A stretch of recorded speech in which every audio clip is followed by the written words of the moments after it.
It's October 2017, and a terrifying figure makes his first public appearance as Hamas's new leader in Gaza. 6 years before he orchestrated the October 7 attacks, Yahya Sinwar's road to power is soaked with the blood of both Israelis and Palestinians.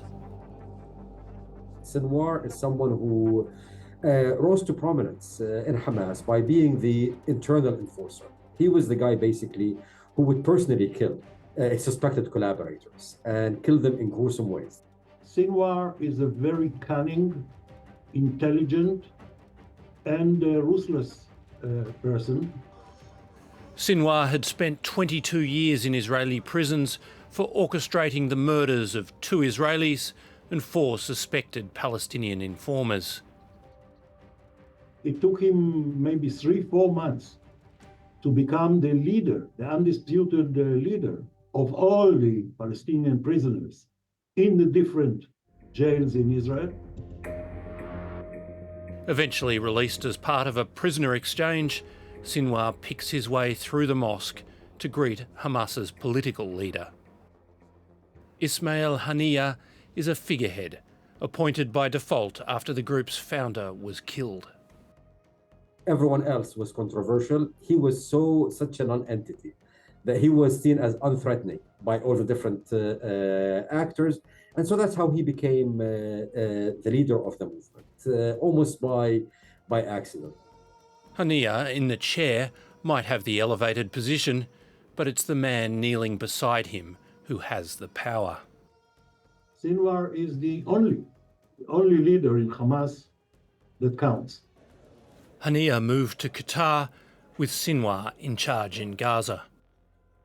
He was mostly interested in stabilizing Hamas control over the Gaza Strip. He was looking for ways to improve the economic situation of the population, but it turned out it was a ploy.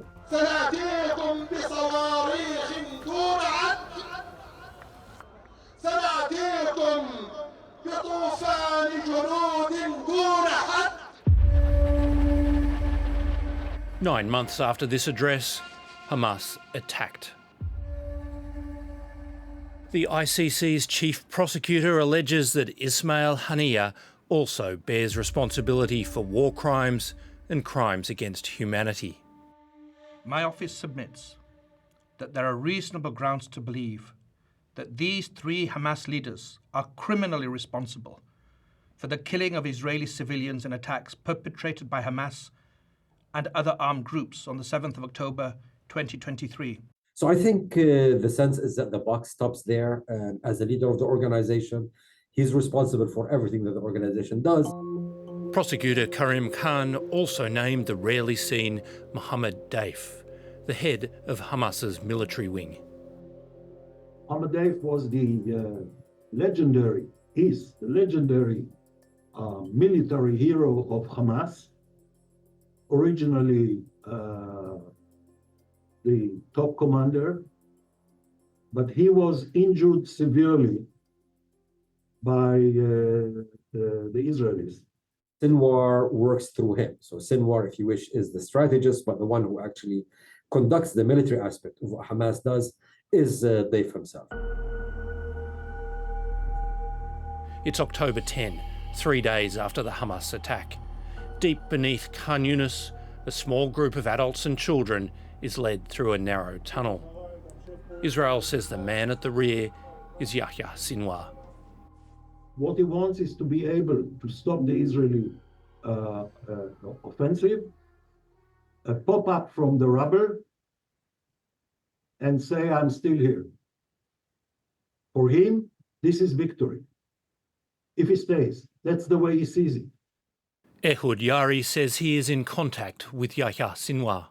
You know, I'm in indirect, let's put it like this, communication with him. Through one of his trusted assistants whom he sent outside Gaza before the war, before he attacked, so that he has somebody he trusts outside. His communications are very complicated because he's hiding in a bunker surrounded, as we think, by few hostages. Yari is famous in Israel after decades of work as a television analyst. Does he understand that he's communicating with you indirectly? He knows, yes. And why do you think he does that? Because he's an addicted consumer of Israeli television broadcasts for years. During his years in prison, since he was released from prison, he knows me, and it was his choice. Sinwar is central to ceasefire and hostage negotiations. His condition is that the Israeli army pulls out of Gaza completely, stop the offensive against Hamas, and then gradually he will release the remainder of the hostages. It's been 6 months since the jubilation in the West Bank over the release of Palestinian prisoners exchanged for Israeli hostages. So by imposing on Israel to release them, to exchange them with the hostages, kidnapped army soldiers and civilians, the Hamas movement can show achievement for its people. With Hamas likely to endure beyond this conflict, excluding them from a post-war role may be implausible. Otherwise, Hamas will sabotage any attempt to normalize civil life in Gaza Strip. It's very hard to imagine how Hamas can be transformed if someone like Yahya Sinwar, the leader in Gaza, is still at large, is still in charge, because as long as he is in charge, he will be a symbol that violence and terror actually produces political results. So someone like him has to be out of the picture.